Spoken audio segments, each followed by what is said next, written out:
ನಮಸ್ಕಾರ ಸ್ನೇಹಿತರೆ, ನಮ್ಮ ಕ್ರೇಜಿ ಇನ್ ಕನ್ನಡ ಚಾನೆಲ್ಗೆ ಸ್ವಾಗತ ಸುಸ್ವಾಗತ. ಇವತ್ತು ನಾವು ಇಂಗ್ಲಿಷ್ನ ಕೆಲವು ಕಾಮನ್ ಸಂಕ್ಷಿಪ್ತ ರೂಪಗಳ ಬಗ್ಗೆ ತಿಳ್ಕೊಳ್ಳೋಣ. ಇದು ತುಂಬಾನೇ ಸುಲಭ. ಕೇಳೋದಕ್ಕೆ ರೆಡಿ ಇದ್ದೀರಾ? ಹಾಗಾದರೆ ತಡ ಮಾಡೋದು ಯಾಕೆ? ಬನ್ನಿ ವಿಡಿಯೋನ ಶುರು ಮಾಡೋಣ. ಮೊದಲನೆಯದಾಗಿ ಓಕೆ. ಇದರ ಪೂರ್ಣ ರೂಪ ಓಕೆ ಅಂತ. ನಾವು ಸಾಮಾನ್ಯವಾಗಿ ಸರಿ ಅಂತ ಹೇಳೋಕೆ ಇದನ್ನ ಬಳಸ್ತೀವಿ. ತುಂಬಾನೇ ಸುಲಭ ಅಲ್ವಾ? ಮುಂದೆ ಬರೋದು ATM. ನೀವು ಹಣ ತೆಗೆಯೋದಕ್ಕೆ ಹೋಗಿರ್ತೀರಲ್ಲ, ಅದೇ ಇದು.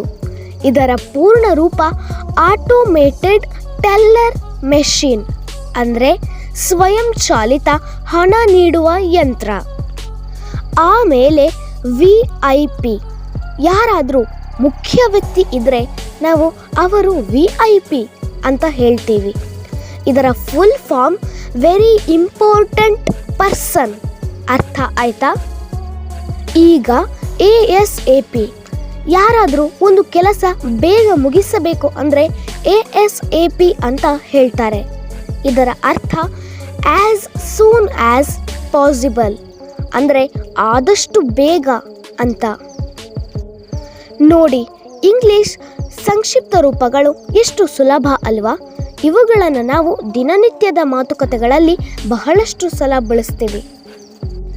ಇನ್ನೊಂದು ಮುಖ್ಯವಾದ ಸಂಕ್ಷಿಪ್ತ ರೂಪ ಅಂದರೆ DIY.